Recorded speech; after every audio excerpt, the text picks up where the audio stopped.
se retrouve aujourd'hui pour un nouvel épisode de Un jour, un bateau sous le soleil de Fécamp Grand Escale. Qui dit Fécamp dit Terre-Neuva et qui dit Terre-Neuva dit Doris. Un bateau de 6 mètres qui avait la capacité de porter 1 tonne de morue. Explication avec Yves, président du Dundee Indépendant.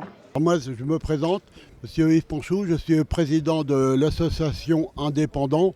Notre projet à la base c'était de reconstruire un grand dindé, pas pour faire la pêche au rang bien sûr, mais pour faire du commerce à la voile, disons un cargo à voile, voilà. Donc un bateau qui représente un grand volume au point de vue charge et un bateau typique des côtes normandes et de Fécamp surtout. Voilà. Et nous on voudrait le faire reconstruire surtout à Fécamp. Parce que ces bateaux-là, ils étaient construits à Fécamp. Voilà, c'est notre plus grand désir du projet. Est-ce que vous pouvez nous parler du bateau qui se trouve derrière vous là? Alors, c'est Doris. C'était des embarcations qui étaient embarquées sur les 3 mâts, les terre-neuviers, qui servaient à faire la pêche à la morue. C'était des embarcations assez simples, 3 bordées à clin, rivetées, voilà. Et les terre-neuviers, ils en embarquaient une douzaine à bord. Et ils partaient de chaque bord, nord, sud, ça dépend par rapport à la boussole. Voilà. Et ils allaient poser leurs lignes. Et après, une fois que les lignes, ils attendaient une marée, ils allaient ils remontaient toutes les lignes et rechargeaient tout le Doris de morue. Et ils avaient reporté ça sur le Troma, qui était au mouillage. Et il partait à combien par Doris? Ils étaient deux par Doris. Il y avait un patron et un dorissier. Voilà. Il y avait un patron de Doris et un dorissier.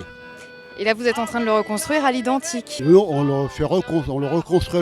On l'avait déjà construit il y a une dizaine d'années, mais il a vieilli, hein, c'est normal, parce qu'un Doris, il faut savoir que en général, ça avait une durée de vie de 2 campagnes de Terre-Neuve. Donc au bout de 2 ans, le Doris, l'autre il a duré 10 ans. Et bon, voilà. Mais là, il fallait reconstruire. Donc on a profité de cette manifestation pour faire profiter aux gens comment on construisait un Doris, le rivetage à clin, tout ça, voilà. Est-ce que vous pouvez nous expliquer le rivetage à clin? Alors le rivetage à clin. Alors si vous voulez, à un clin, on n'est pas à franc-bord. Un bateau à franc-bord, les bordées de coque sont bord à bord. Un rivetage à clin, vous voyez, quand on part de la sole, là on a un décalage. Voilà. Et à chaque fois, voilà, on a un décalage jusqu'en haut. Et ça s'appelle l'éclin. Et après, c'est riveté avec des rivets en cuivre pour faire l'étanchéité.